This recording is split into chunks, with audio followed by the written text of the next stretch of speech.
Welcome to a moderated discussion with Eric Draper, former Chief White House and personal photographer to President George W. Bush. My name is Fatima Jaffer, and I'm coming to you today from San Antonio. I'm a recent graduate from the University of Texas at Austin. This program you're about to participate in is entitled Through the Lens, Perspectives on an American Presidency, and is proudly being presented to you by the Ismaili Jamatkhana and Center. The Ismaili Jamatkhana's in the United States are more than places of worship and spiritual search. They are places of friendship, dialogue, and inclusivity, reaching out to neighbors to facilitate an exchange of ideas.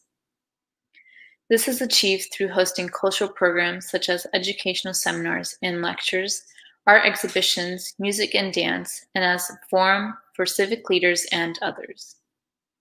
At the opening ceremony of the new headquarters of the Global Center for Pluralism on May 16, 2017, the icon explained, and I quote, "Pluralism does not mean the elimination of difference, but the embrace of difference. Genuine pluralism understands that diversity does not weaken a society, it strengthens it. In an ever-shrinking, ever more diverse world, a genuine sense of pluralism is the indispensable foundation for human peace and progress." End quote. These spaces hope to encourage community engagement and collaboration on issues of concern, as well as broadening intellectual horizons and fostering an appreciation of pluralism. Today is no exception, as we are pleased to present in a moderated discussion with Eric Draper, who served as President George W. Bush's chief photographer for the entire 8 years of his presidency. Eric spent those 8 years photographing President Bush in his daily activities at the office, abroad, and in his personal life. Eric was named Special Assistant to the President and is the first White House photographer to be named a commissioned officer to a U.S. president. Also during his tenure, Eric directed the photographic and archival conversion of the White House photo office from film to digital and took nearly 1 million photos documenting the presidency. Prior to joining the White House, Eric was West Regional Enterprise Photographer for the Associated Press. He has also worked as a staff photographer for the Seattle Times, the Pasadena Star News, and the Albuquerque Tribune. He is currently a freelance corporate and editorial photographer based in Rio Rancho, New Mexico, where he lives with his wife and 2 dogs. Eric is an obsessive LA Laker fan. Today's session will be moderated by Karim Farishta. Karim graduated from Harvard Kennedy School with his master's in public policy this May and hails from Sugar Land, Texas. Karim got started in public service at the Obama White House, where he served as program manager on the presidential transition and personnel teams. In 2018, he was campaign manager for a U.S. congressional race in Texas, executing a 15-language minority voter outreach program. Most recently, he served as national political coordinator for the governor of Montana. He is a Fulbright scholar to Sri Lanka and is a Truman Scholar. Karim graduated summa cum laude in international affairs from the George Washington University. Without further ado, please enjoy the program. Thank you so much, Fatma, for that very kind introduction and for emceeing today's event. We're grateful for the great work that you're doing and excited for this conversation today with Eric. I personally am very much looking forward to having Eric join us for this virtual conversation to talk about his experience being at the White House, being President Bush's chief White House official photographer. And I'm excited for a couple of reasons. First, that he's going to help us understand how do we make the White House and the presidency personal. The second piece is Eric just truly has a wealth of experience of understanding and recognizing that his role very much helped shape and define the course of our history. And the third piece is helping to have us kind of get a glimpse into those 8 years into the Bush presidency. So I would love to start us off, Eric, with talking a bit about how you got to the White House. You've had an illustrious career in photojournalism and in photography. Your work spans from being at the Associated Press to covering the Kosovo conflict, from being at the Olympic Games in Sydney to being at the World Cup in France. But after you covered the 1996 election and then into the 2000 elections, you landed one of the most coveted photography positions in the country. And you had the opportunity to serve as President Bush's chief official photographer. If you could, perhaps talk us through your journey in getting to the White House, what drew you to that role, and what compelled you into your career into photography?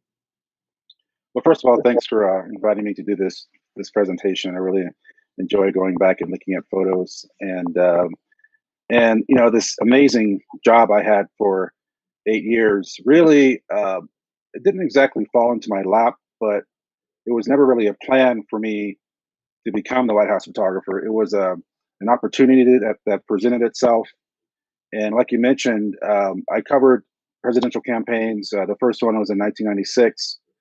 And when 2000 rolls around, they assigned me to cover Texas Governor George W. Bush.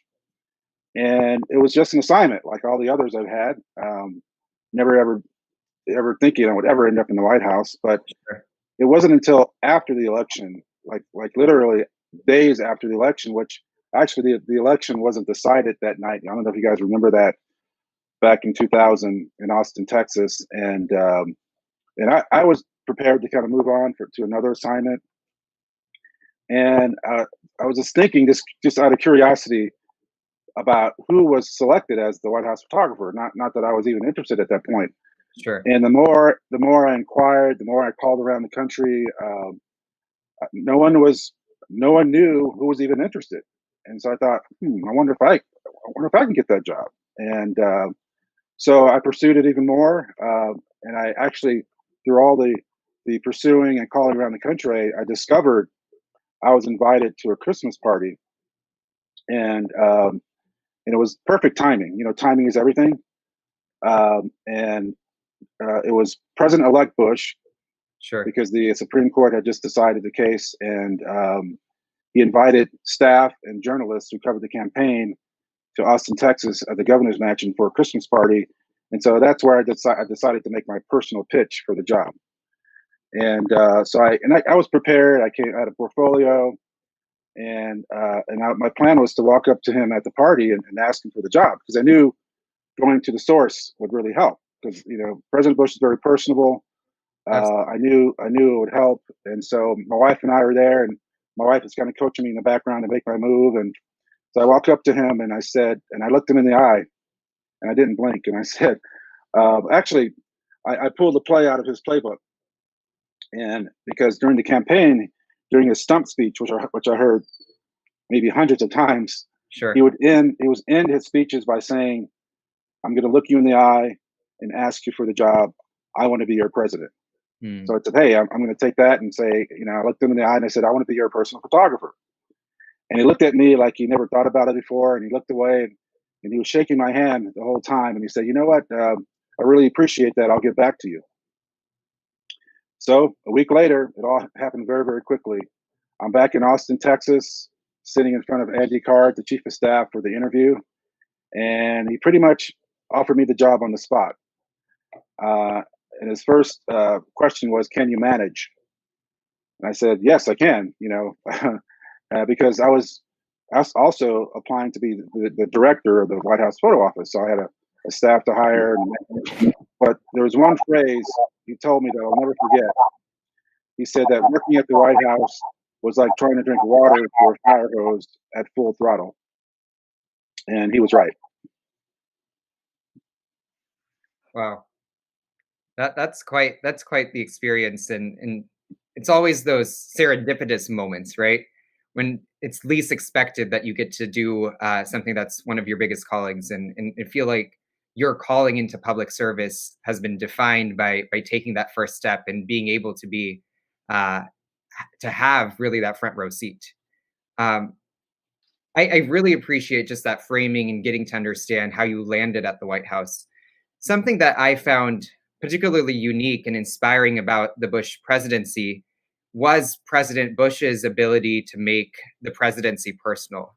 And I've had the honor of working in the White House as well. And I would love for folks in our audience, our virtual audience, to really understand the presidency from an insider's perspective, a perspective like yours, in which you had so much access to the West Wing and to the decisions that the president was making at the time. And I've always thought that the Bush administration was one that was so personal, yet so powerful.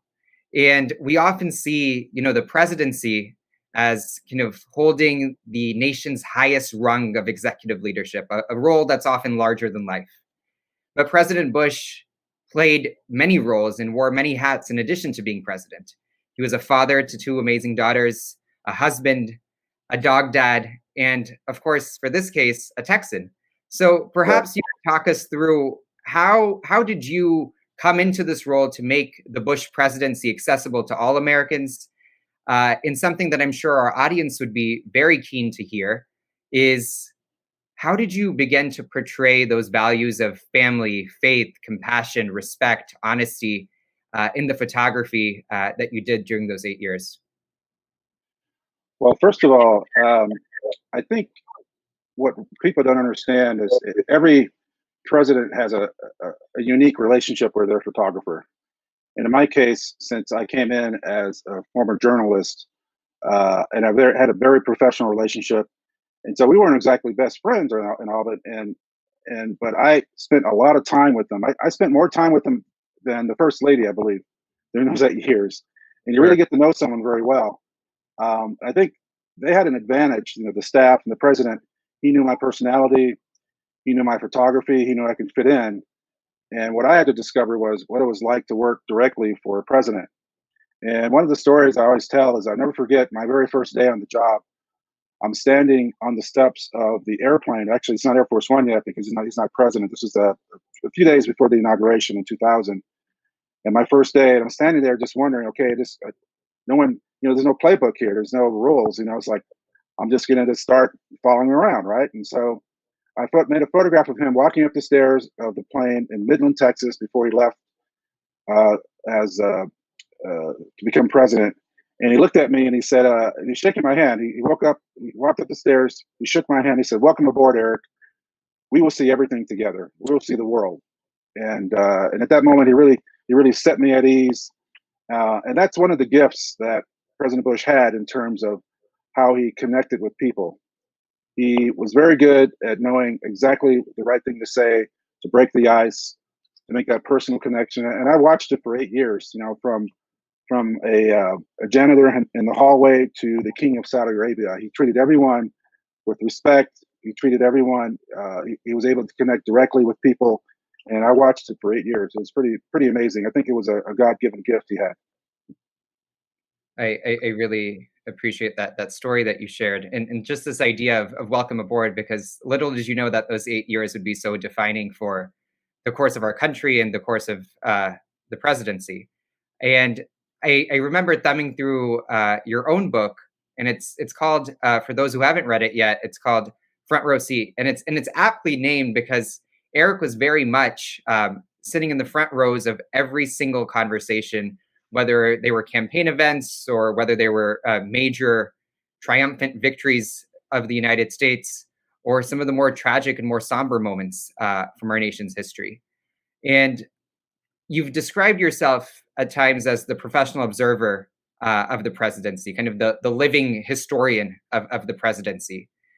So as you go back and think through some of the more consequential moments when President Bush is asked to make some of the most difficult decisions, and then also recounting on those very happy moments of celebrating with the rest of the country, it seems like you get to see the president in this dichotomous role of being both commander-in-chief on the one hand and comforter-in-chief on the other hand. I would love to hear, from a leadership perspective and a decision-making perspective, how did you go about capturing those moments of really collecting history, but also just being in the moment and recognizing and realizing that next snap or next shot that you would take would be in the history books for years and years to come? Well, I never thought about the history books when I was working. I mean, I knew that, the photos, the moments were important, but I was really focused on just like being there. and capturing the pictures and not really thinking about the aftermath until afterwards. But I think President Bush really trusted my presence. I think he had an understanding of what the White House photographer was all about, and for me, it was all about his comfort level in terms of my presence. And he opened up his life. He opened up his presidency. I mean, I had top secret clearance, which really helped in some situations. Um, but the White House photographer, the role is so unique because everyone in the White House is there to interact with the president, to brief the president, to tell the president what to do. But my job was to be the professional observer. You know, my job was to be quiet, to not interfere. And a lot of people say I was a fly on the wall, but I describe it more like a piece of furniture in the room because they always expected me to be there, and that was the challenging part at the beginning was to just be there at all times so he can get that comfort level. And I could go for 2-3 weeks without saying a word to him, but yet seeing all aspects of his life was really kind of strange, surreal at times. And I was able to observe him so much to the degree that I can just hear the tone of his voice to know what type of mood he was in. I can just see his expression to know almost what he was thinking, not really exactly, but when you watch someone's face and read their moods and their personality so much, you really get to know them, and that's how it was for me. Wow, that's quite an intimate and personal relationship, and one that other folks would just be so keen to hear about and just to understand where that perspective is coming from.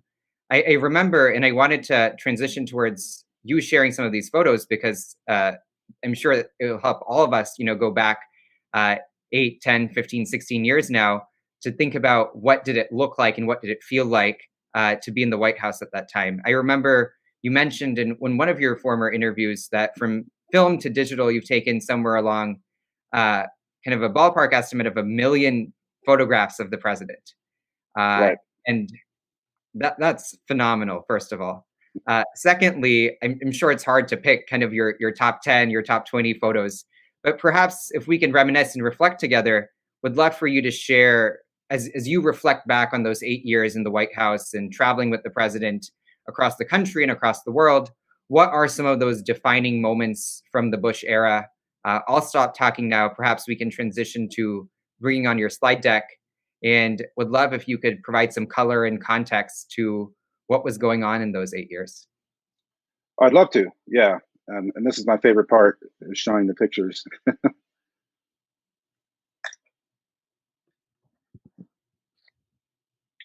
So, can you see the first slide? I can. Okay, so having this very unique job. Oh, by the way, I'm the person second from the left in this picture, just in case you don't recognize me. But it was really an incredible 8 years. And just a bit of shameless plug here. This is my book, Front Row Seat, which you mentioned. It was a book that I published back in 2013, and I timed it with the opening of the Presidential Library, which at that time everyone was looking back. But I'm very, very proud of this body of work. And when I talk about history, this was actually the first few moments of the president entering the Oval Office on day one. This was January 20th, 2001.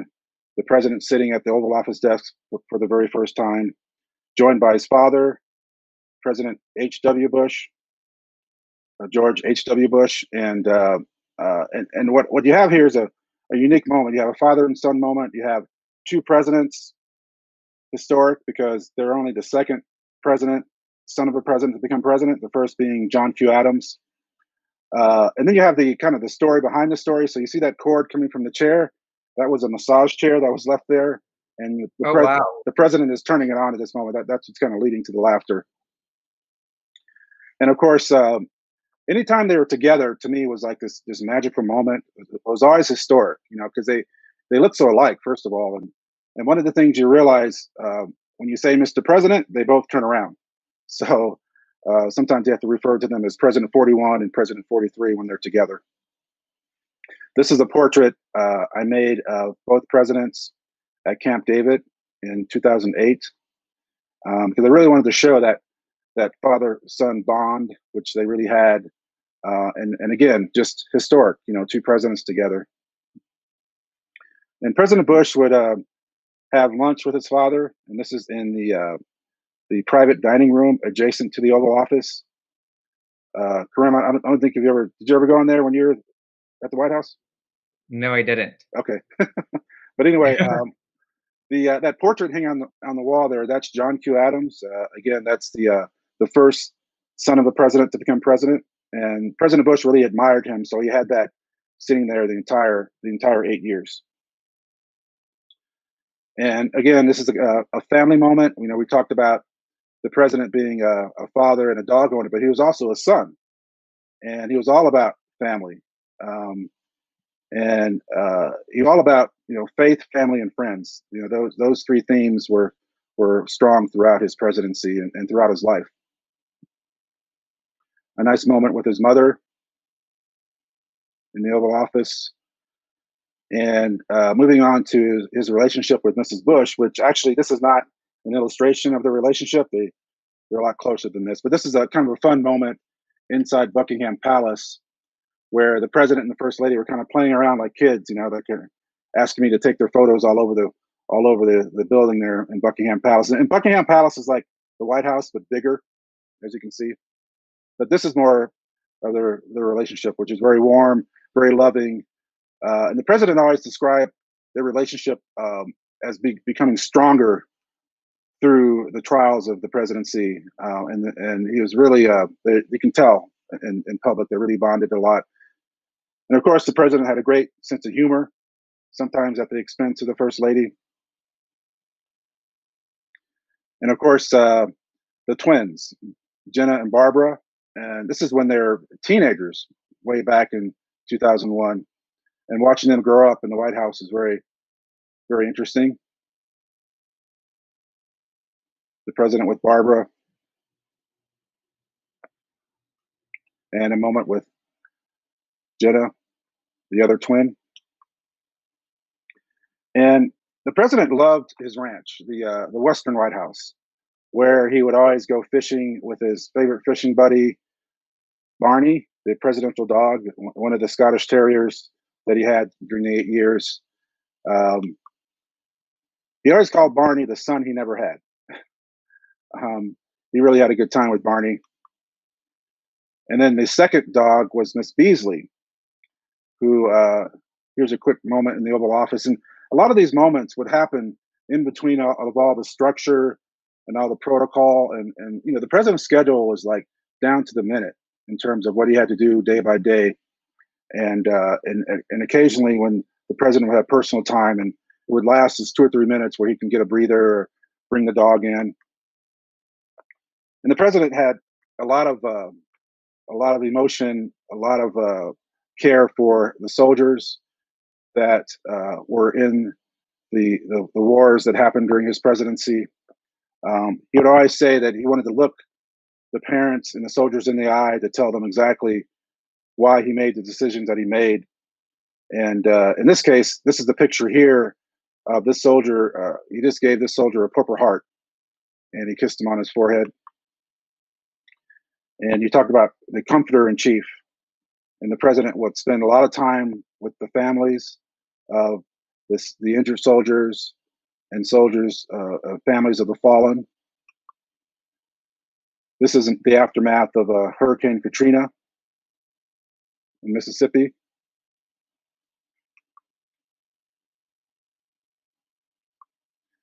And I go back to the very first day.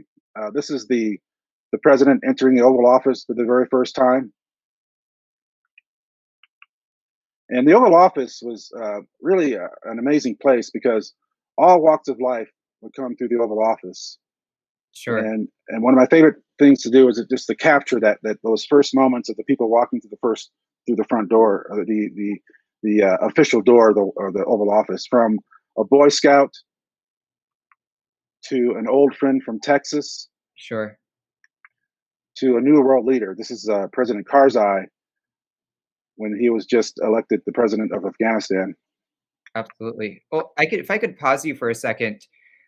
I remember vividly that moment when I stepped into the Oval for the first time, and I would love to hear your reflections when you stepped into the Oval for the first moment. How did you feel? I mean, we know how the president felt because you captured that, but how did you feel going into a role that would define your career?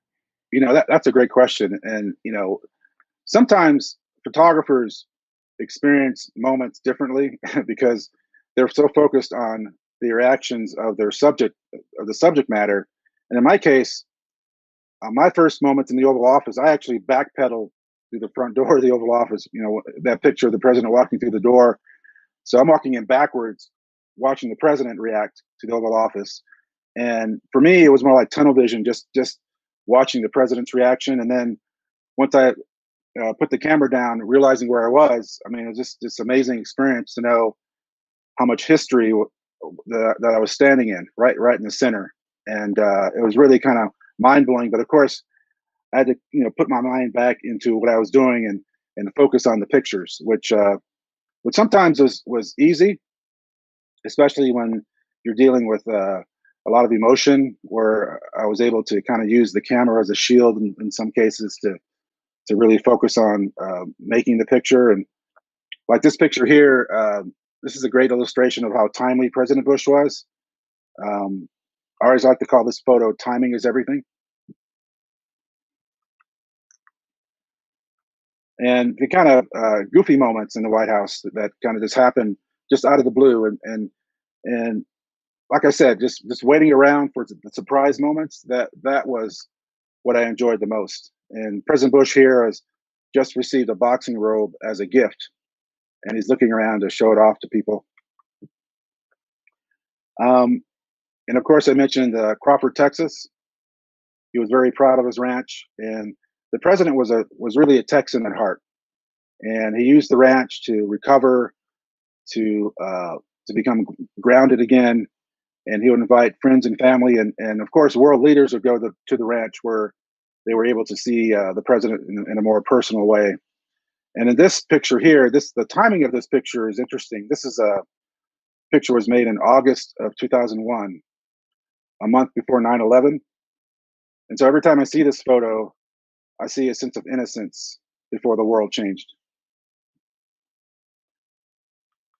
And speaking of 9/11, the next series of pictures are photos that I made on that day of the president and some of the days that followed.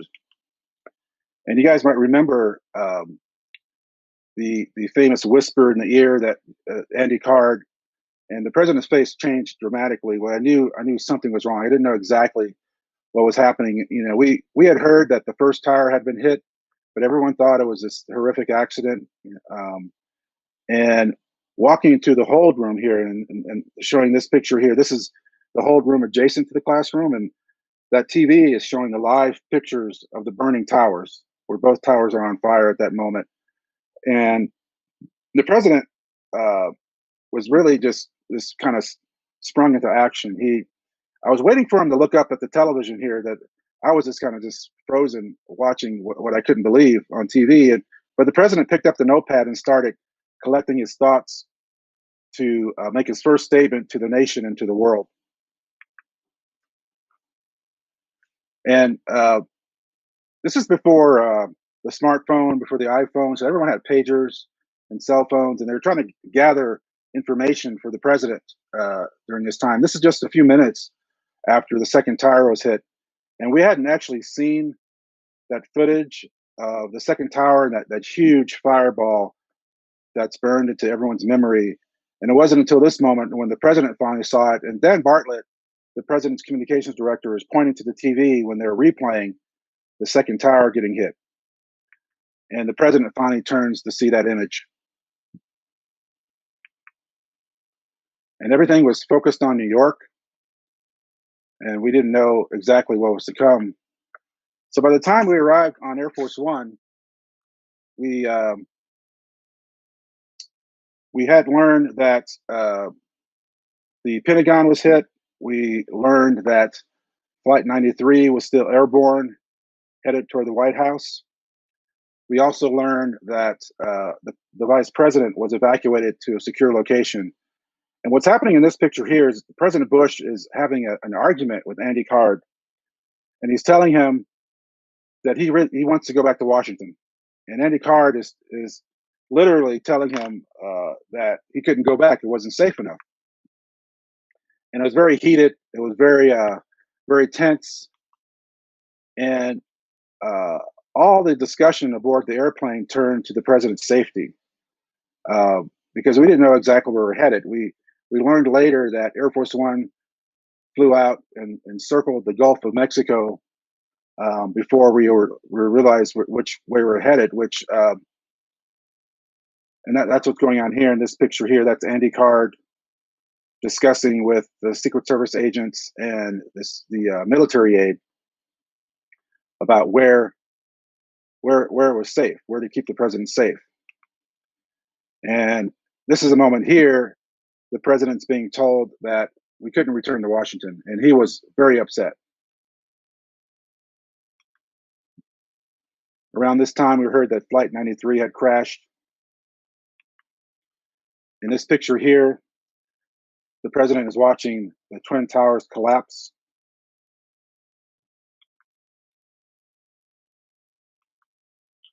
And our first stop on that day was Barksdale Air Force Base in Louisiana. And I thought my story would be over at this stage. I mean, the president got into a car and he sped off and disappeared. But I was able to catch up with him later. And he just sat down for his first briefing of the situation. And he's kind of hooked up via teleconference to all the agencies. And we're on the ground in Louisiana for a couple of hours, and you can see the frustration building on the president's face.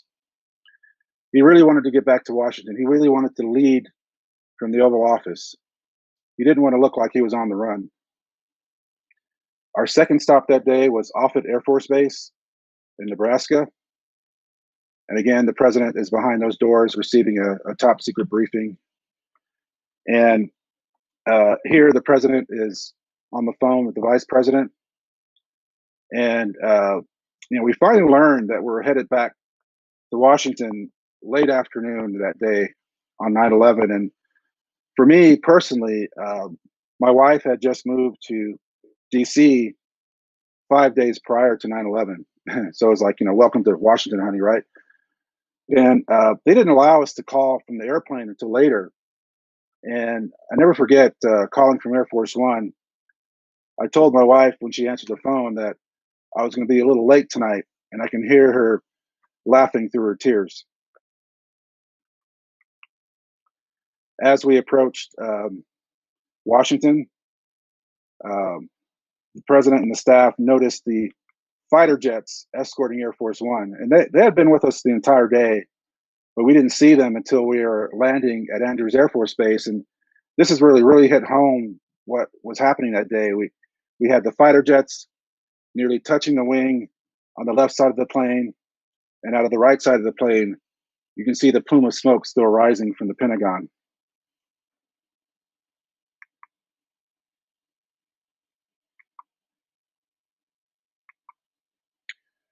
And the president was finally back at the White House that early evening and was finally able to visit directly in person with the vice president, who had been holed up in the POC, the Presidential Operations Center, which no one really knew about until 9/11, under the White House. The next morning, this is the September 12th, and that's Condoleezza Rice, who was the National Security Advisor for the president at that time, watching the sun rise, and the president is on the phone with Tony Blair, his first call of the day. This is a scene outside the Oval Office. This is the outer Oval Office where the president's personal secretary sits, and that's the vice president on the phone. And you can see the headlines from that day, the newspapers there on the right. So if we could just take a quick pause there. Okay.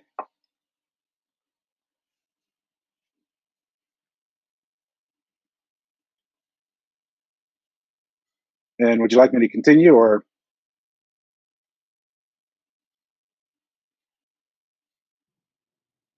Oh, sorry. Can you hear me now? Oh, I can hear you now. Okay. I was saying we've gone through. You're in a classroom in Florida. You're going to Louisiana, to Nebraska, and then to DC. It's kind of going back to that first picture that you showed, that moment of innocence that we see at the Western White House, and into the White House the very next day with Condoleezza Rice in the Oval. What's gone through your head as you go to bed that night? I was still kind of shell shocked, to be honest. And one of the things about witnessing so many events in a single day, and 9/11 was just off the charts, is that I wasn't able to really digest what I just witnessed until like several days afterwards to really understand what really happened. I was just running on pure adrenaline, and my job Sure. was really focused on the president's emotion. And but I was like everyone else. Everyone has a story that day of where they were and how they felt. And um, just like everyone, it really felt horrific. Like a gut punch, and everyone wanted to know why and who, and I had all those emotions, but I had to kind of put them away to really focus on the job. But it took a while to really understand what I was witnessing, especially going back to look through the photos, and a lot of the emotions that I captured really kind of helped me deal with it as well. And if I could stop you, because you play two roles here. You play the role of the president's photographer, but also the role of managing the White House photo office. So how are you communicating back to your staff and relaying to them that while you've been with the president, there's really the tides of this nation have turned, and have catapulted you into a role in which you're going to be at Camp David, in the Situation Room, and in places where you used to be a lot, but definitely a lot more in the next few days and months to come. So how are you communicating back to your staff and relaying a sense of calm and ease while there's so much chaos and tension?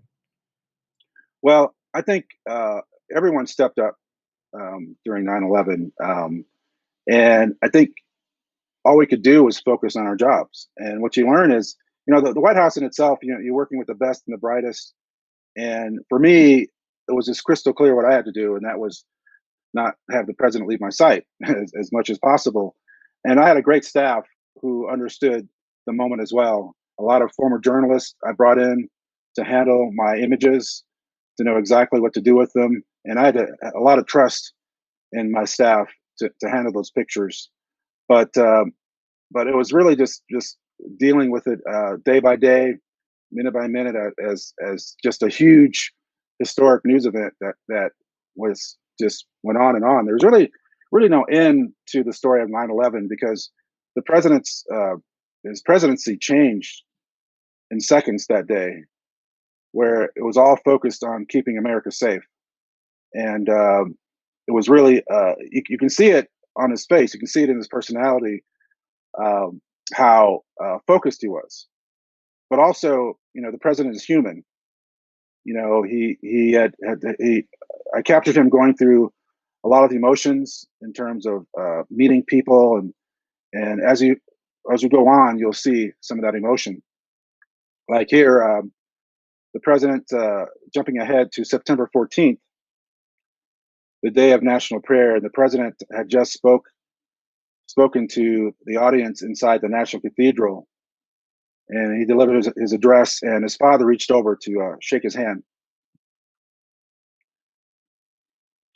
We traveled to New York City that day, to Ground Zero, and that was just an incredible experience, being on the ground, being in front of that disaster, and seeing the rubble, which was like 3 or 4 stories high, and you can still feel the heat from the fire. And I never forget, as we approached Ground Zero aboard Marine One, the cabin filled with smoke that was still coming from the rubble. And that's the president there touring the site with the governor of New York, and um, but also meeting the firefighters, which you may not remember this, but at this time 3-4 days after 9/11, no survivors are being found. And the firefighters had been there day after day, hour after hour during the recovery. And that you can tell that they were tired, they were frustrated, and you can feel anger as well because they really wanted the president to do something. And the president immediately started wading through the crowd. It was like we're standing on a raw nerve. And the president really delivered when he took the megaphone, and he's standing there with the retired firefighter Bill Beckwith. And the firefighters were shouting. This is a pure organic moment when a staff member at the White House handed the bullhorn to the president, just the last second decision. And the firefighters are screaming, "I can't hear you." And he said the famous line, "I can hear you. The world hears you. And the people who knock these buildings down will hear from all of us soon." And the crowd just erupted in chants of USA, USA. And you could tell he really lifted the spirits of the firefighters. And I, photographing all these historic moments, sometimes you don't know when something is historic, but at that moment, I could feel, the hair on my neck rising, knowing that that was definitely a historic moment. Yeah, I would love to pause you right there because that photo is one that no one can forget. I mean, every time we commemorate the loss of lives that took place on 9/11, this picture comes up over and over again.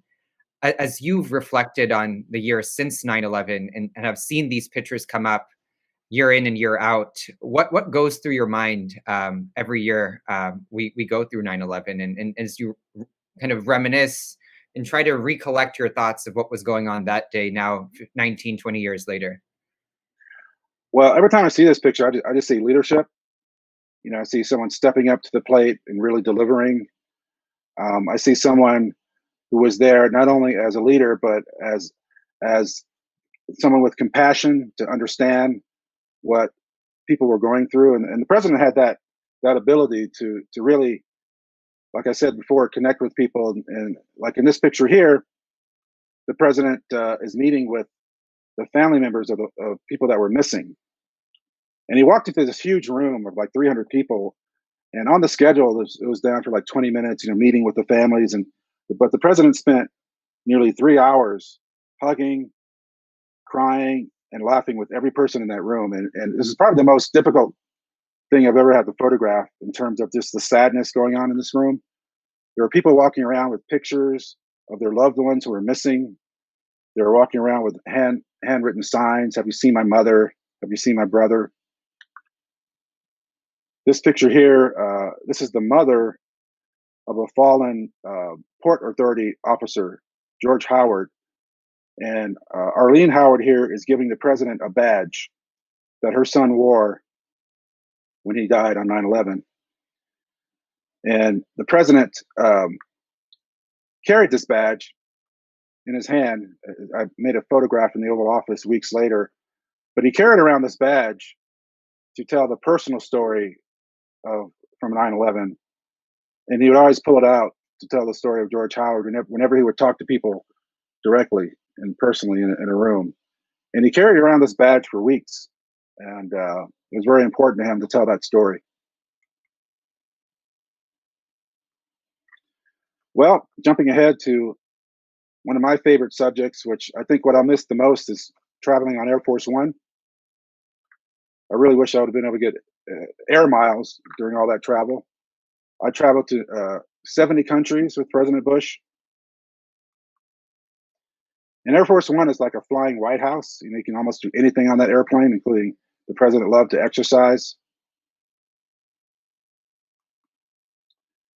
This is in Normandy, France, during the anniversary of D-Day.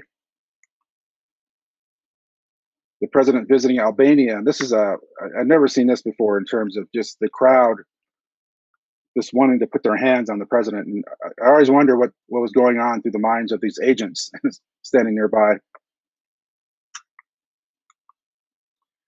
And the president had lots of relationships he developed through the years with world leaders.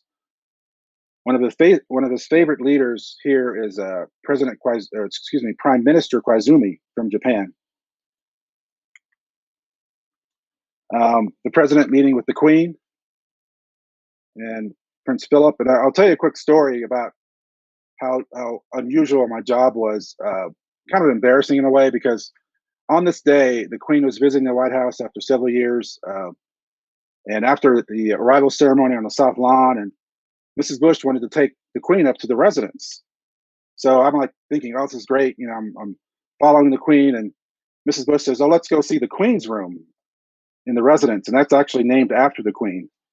And so I'm on the heels of the Queen, following her. And what I realize is I'm following the Queen into the restroom. And so I did an about face, realizing what I was getting into. So I had to leave. So I'm doing an about face, and there's Prince Philip standing right in front of me with a straight face. And he said, are you following them to the loo? And then all of a sudden he kind of burst out in laughter. And luckily I avoided an international incident. That's quite the story. Yeah. This is the president during one of the Middle East peace summits in Egypt. And a lot of things happen behind the scenes that are just kind of hard to explain. Like here, this is President Bush with Prime Minister Olmert in Israel. And Olmert wanted to find out who was taller right before they walked out for a press conference. The president in Australia with Prime Minister Howard, visiting the new Pope, Pope Benedict in Rome, meeting the new Prime Minister Gordon Brown in London at 10 Downing. And on the right there, that's the former Prime Minister Blair, who had just stepped down. And this photo here was kind of symbolic at the time. This is right before the president stepped down, before leaving office. And at the time, President Putin was prime minister of Russia, and he was about to step down in that role. And they're walking alone, and that's the Dead Sea in the background. And another historic moment. This is President-elect Obama sitting in the Oval Office for the first time, and this is the so-called transition meeting that happens after every election. And President-elect Obama was just elected president at that time, just a week before.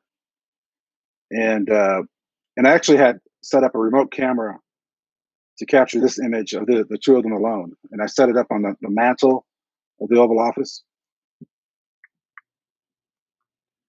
So you might remember that picture. Oh, you have a question? Yeah, if I could pause you and go back to that Sure.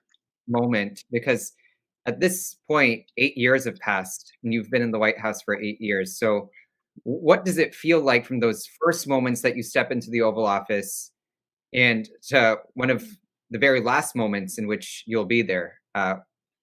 What's emerged for you as a person and as a photographer? Yeah, that's a perfect lead way into this picture here. This is the president leaving the Oval Office for the last time. And for me, it was kind of bittersweet. It was mixed emotions, knowing that it was my last day, knowing that I wouldn't see a lot of the people for the last time, for a long time, and that my time has come to an end. A job, the hardest job that I ever loved. It was one of those kind of moments. And so I had a lot of mixed feelings. I was exhausted. I was the first chief photographer to actually finish all 8 years from beginning to end. So I was definitely ready for rest, but at the same time, it was a kind of just mixed emotions that day. And for the president, just like true to his personality, he was very direct that morning. It was around 8 o'clock, and I kind of expected more emotion out of this moment, but all the president did was he called for his coat and he put it on and he said, "I'm heading over," and he walked out without looking back. So that's my last slide. Wow, that is a tremendous presentation and a slideshow that will it's truly left me stunned and without words. First off, thank you for your years and years of service to our country and to a presidency that has defined the course of our nation.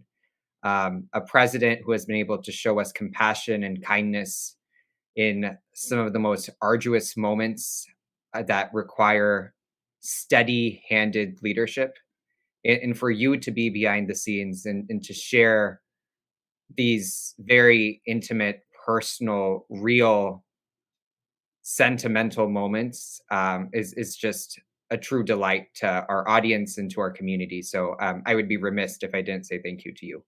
You're welcome.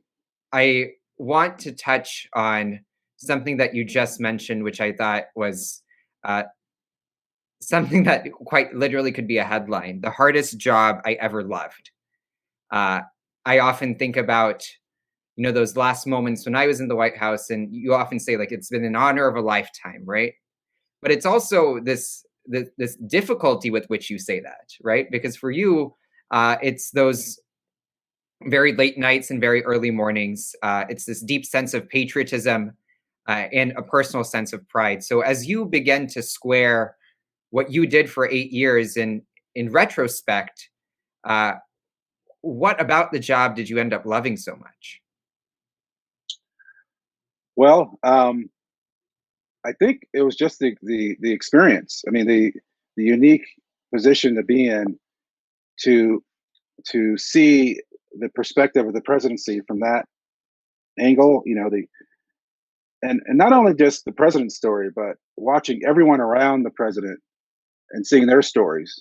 I mean, my camera was mostly focused on the president, but anytime I would turn the camera around and see other people involved, it was truly there was a story everywhere, and I really enjoyed that. I really enjoyed the friendships that I made during the 8 years, and my friendship with President Bush as well. And I think I'll miss those hot days at the ranch, sweating it out. I miss traveling with all the friends that all the generations of staff, and watching them grow up through the years. Sure. There's a lot of, I think the friendships is what I'll miss the most.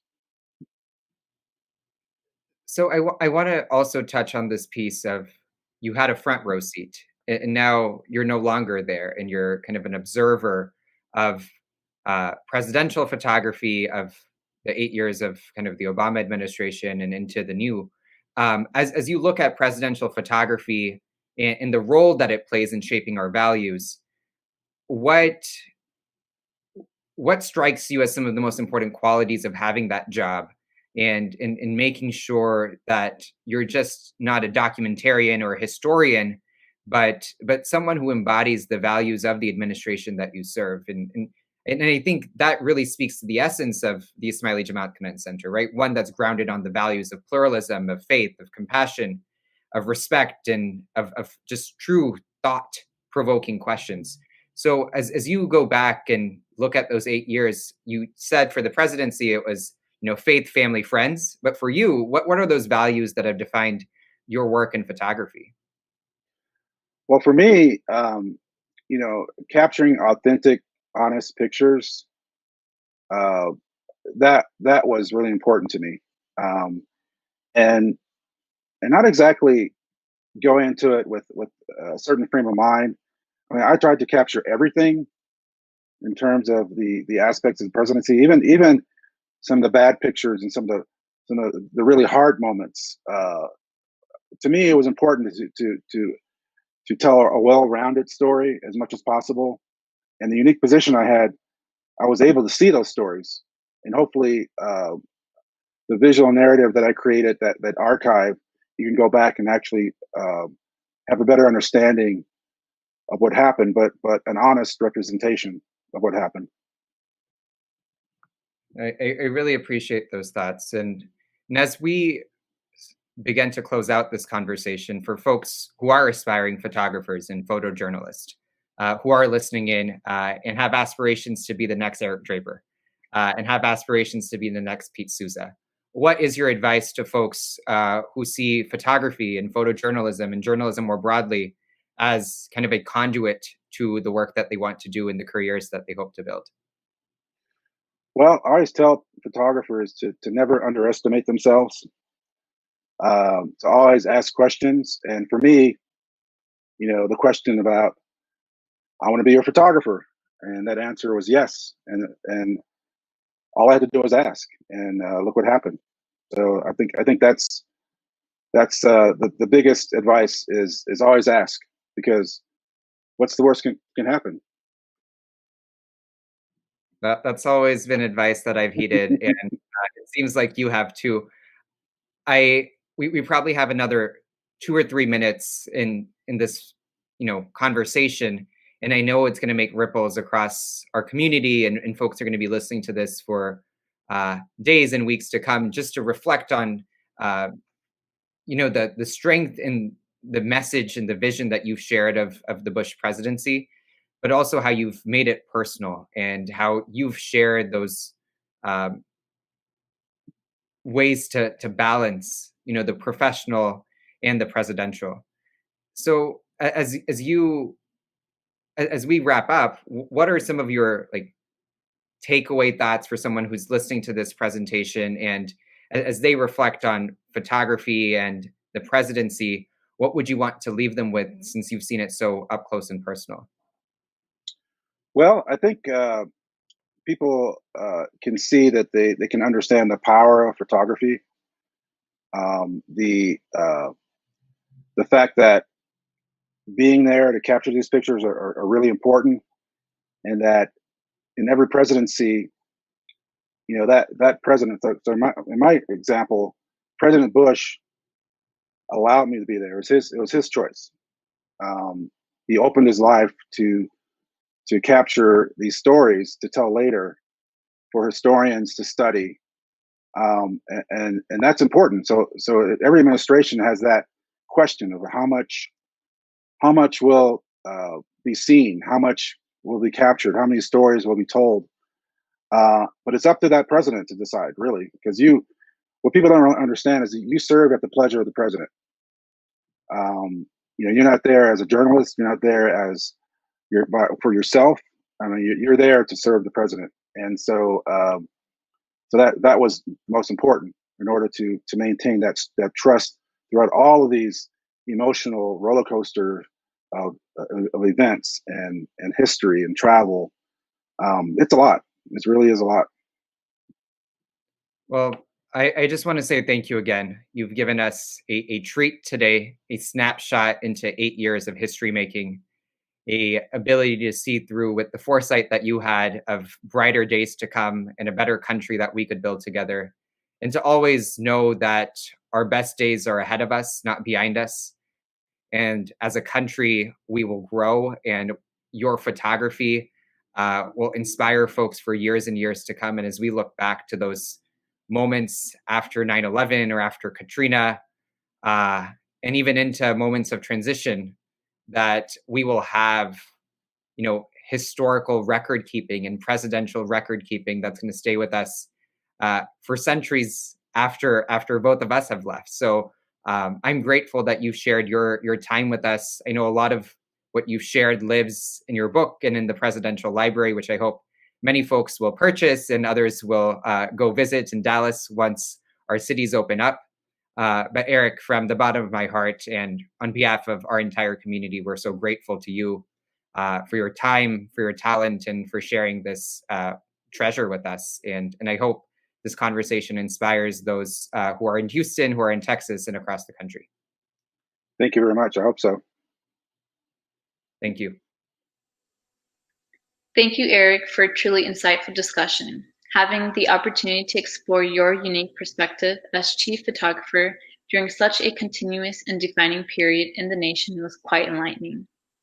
On the behalf of the Ismaili Jamatkhana and Center, we also want to thank each and every one of you that joined virtually from your homes across the country and the globe. We hope that you found the program to be as valuable as we did.